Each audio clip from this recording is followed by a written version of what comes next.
आहे तो हा आहे आणि तो मला असं वाटतं की सगळ्यांसाठी आपण तो चर्चेला ओपन करावा की आम आदमी पक्षानं तिथं जे सरकार दिलं त्यांनी काही प्रयोग केले शिक्षणाच्या बद्दल असतील आरोग्याच्या बद्दलच्या असतील विजेच्या बद्दल त्यांनी मोफत विजेसारखा निर्णय घेतला तरीही त्यांच्या वाट्याला पराभव का आला आणि एक वोट बँक जी तिथं तयार झाली होती आम आदमी पक्षाची असं आम आदमी पक्षालाही वाटत होतं आणि सगळ्यांनाच वाटत होतं की एक गरीब समाजातला सगळ्यात शेवटचा घटक दलित मुस्लिम हे आम आदमी पक्षाच्या बरोबर आहेत आणि मग तरीही त्यांच्या वाट्याला त्यांना पुन्हा सत्ता मिळवण्यामध्ये दोनदा म्हणजे आता गेली 11-12 वर्ष तर त्यांनी सत्ता मिळवली आणि घवघवीत यश मिळालं होतं या खेपेला ते का राखता आलं नाही त्याच्याबद्दलचा एक मुद्दा मी आधीच सांगतो मग आपण त्याच्याबद्दल सगळेच जण कॉन्ट्रीब्यूट करू शकतो एक मला असं वाटतं की समाज म्हणून आपल्याकडे अशी भावना आहे आता की जे मिळालेलं आहे त्याच्याबद्दल एक म्हणजे लोक ते गृहीतच धरतात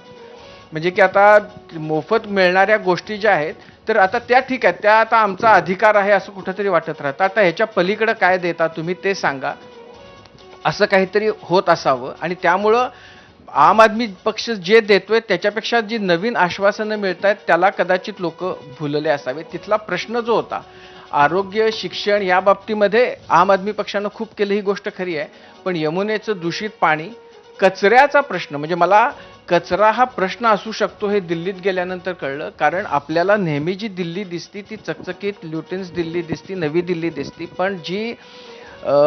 त्याच्या पलीकडची दिल्ली आहे आणि तिथले जे प्रश्न आहेत म्हणजे धारावी 100 पट बरी म्हणावी अशा प्रकारची अवस्था आणि कचऱ्याचा त्या निमित्तानंचा प्रश्न तो फार गंभीर प्रश्न आहे आता कचऱ्याच्या प्रश्नावर लोक मतदान करतात का तर मला असं वाटत नाही की एक प्रश्न घेऊन लोक मतदान करतात पण कुठंतरी अपेक्षा ज्या म्हणजे सगळं दिल्यानंतर सुद्धा वाढणाऱ्या ज्या अपेक्षा आहेत त्यांना काही प्रमाणामध्ये त्या राखण्यामध्ये केजरीवालांना अपयश आलं असावं आणि त्यामुळं हे निकाल आता असे दिसत आहेत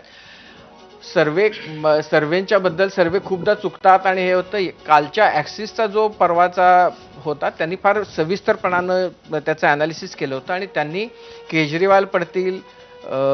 सिसोदिया पडतील असं म्हटलं होतं सौरव भारद्वाज आणखीन आतिशीच्या बद्दल काठावर आहे असं म्हणत होतं मला असं वाटतं त्याच पद्धतीने बरोबर आहे म्हणजे एक्झिट पोल मधून अनेक धक्कादायक दावे करण्यात आलेले होते ते कितपत खरे ठरतायत हे अगदी काही वेळामध्ये चित्र स्पष्ट होईल आपल्याला इतरही गेस्टच्या प्रतिक्रिया जाणून घ्यायच्यात पण एक छोटासा ब्रेक घेतोय एक नजर आकड्यांवर भाजप 42 जागांवर आघाडीवर आप 28 जागांवर आघाडीवर मुख्य लढत आप आणि भाजपमध्ये कारण का काँग्रेसला एकाही जागेवर आघाडी टिकवता आलेली नाही अर्थात हे निकाल हे कल याचे सुपरफास्ट अपडेट तुम्ही एबीपी माझावर पाहत रहा एक छोटासा ब्रेक घेतोय पाहत रहा एबीपी माझा